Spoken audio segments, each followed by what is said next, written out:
people around the table that maybe aren't as familiar, and for people in the future watching this video who may not be as familiar with some of the methods in qualitative methodologies, can you talk a little bit about the methods that you did use and the relative pros and cons of those methods, particularly the qualitative methods?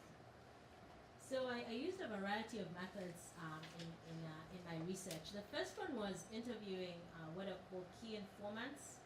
And so these are sort of a way of acknowledging that there are a lot of experts who are already in an area that you're interested in.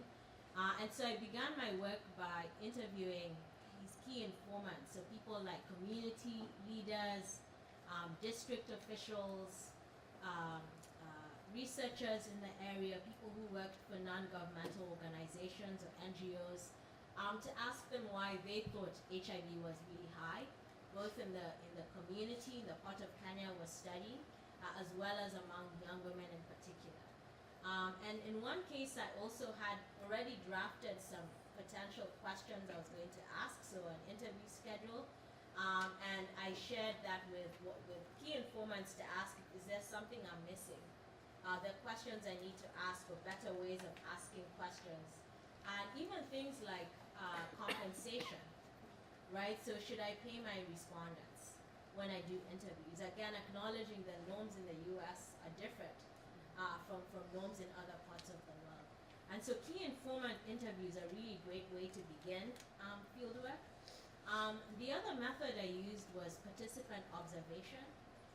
And this particular method involves exactly what it says, both participating in everyday life, the setting that I'm studying in, but also observing.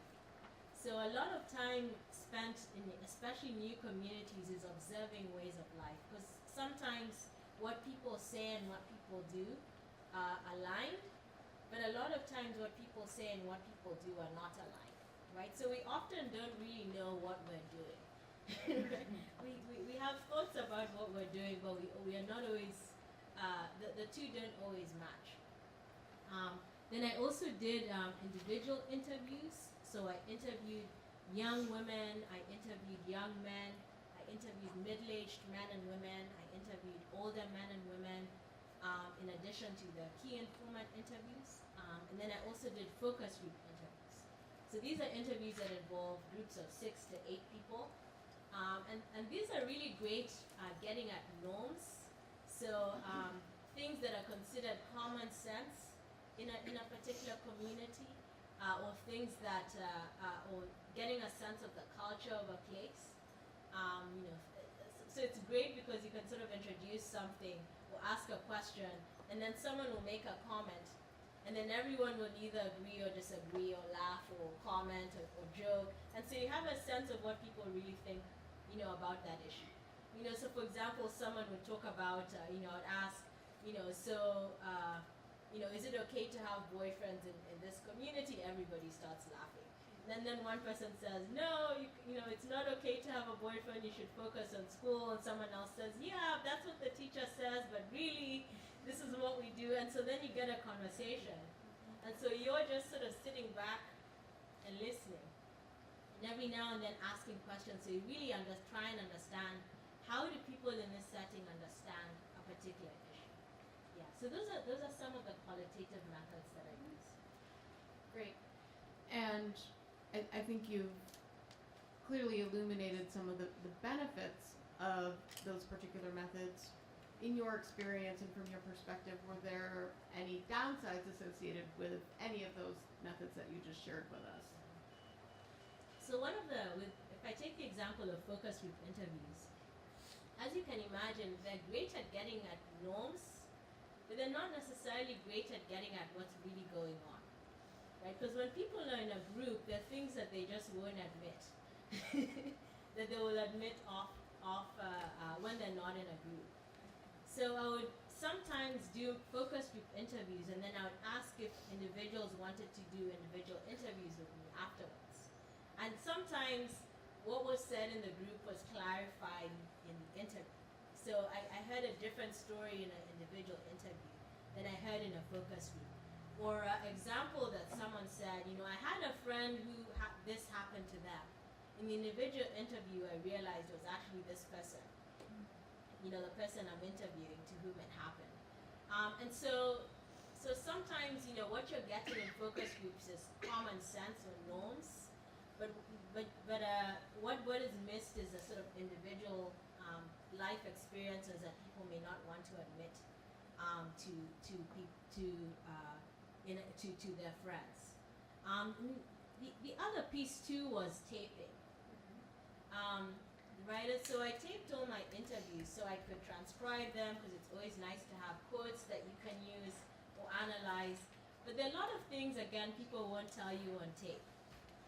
So for example, I have a chapter on education, and there was one interview I did with a schoolgirl. I think she was in her second year of high school, and she had been telling me about how in her school teachers would have relationships with students, and she but then once the tape turned off, and then I often invited people to tell me, ask me questions, or and she told me, actually this was me. I was the person who was approached by two different teachers, and then she described what happened, right? Because she knew I'd turned the tape off, and I wasn't taking notes anymore, and so she felt free to tell me what had really happened. And so I think that was the other sort of constraint with qualitative work, is sometimes people don't want to talk on tape. Those are some, at least some of the downsides. And so, how long did it take you to do all that transcription? Oh wow. A long time. How many years of your life? Yeah. Yes. So that's the challenge with transcribing, is it takes forever. So for every 1 hour of an interview tape, it can take 4 to 8 hours to actually transcribe it. If you're doing it yourself.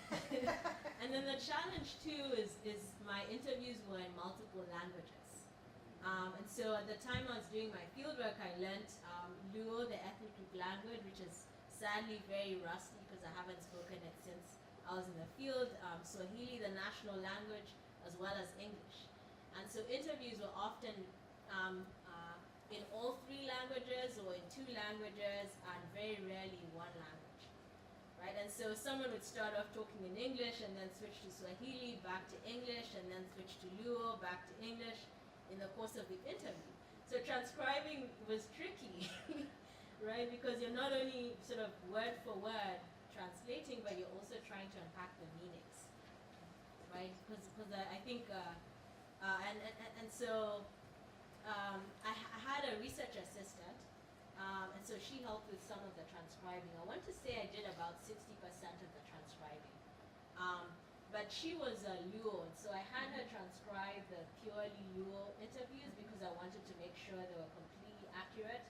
Then I was able to go over them again myself. One thing I'd say though is it's worth transcribing your own interviews, even though it's a pain. Because you learn a lot about yourself when you're transcribing. So one of the things that I learned about myself when I was transcribing was how my exclamations and how shocked I was, right? And so I remember my first focus group was in Nyando, which is one of the districts in Nyanza province, and I was interviewing a group of girls. And every time they would say something, I'd be like, wow, oh my goodness, wow, oh no, wow. I didn't realize I was doing this until I heard myself back of the tape. Every other minute I was like, wow, oh my goodness, wow, oh no, wow. And I was like, uh-oh, right? It's not only a problem because I'm exclaiming, but it's also a problem because, you can't judge. And the minute that people sense that you're reacting in some way, then they'll tailor their responses accordingly. And it became more important as my interviews progressed, especially when people are talking about sexual behavior, relationships that may be considered immoral or wrong, or that are often judged, and you want people to feel free to tell you what's going on in their everyday lives. So learning how to censor myself and my reactions That was the quickest way to do it. I need to stop exclaiming. But also, as you do the interviews, and I imagine we'll get to this in a bit, but your own theories about what is going on start to emerge. So things you don't notice when you're asking questions, when you listen back to the tape, you start making connections. Like, they said this, I wonder how that's connected, and so you make notes as you go along for things that you might ask in the next interview, or angles that you might pursue in the next interview. So it's actually part of the analysis process, transcribing it. So that's the way I try and make it a less unpleasant experience.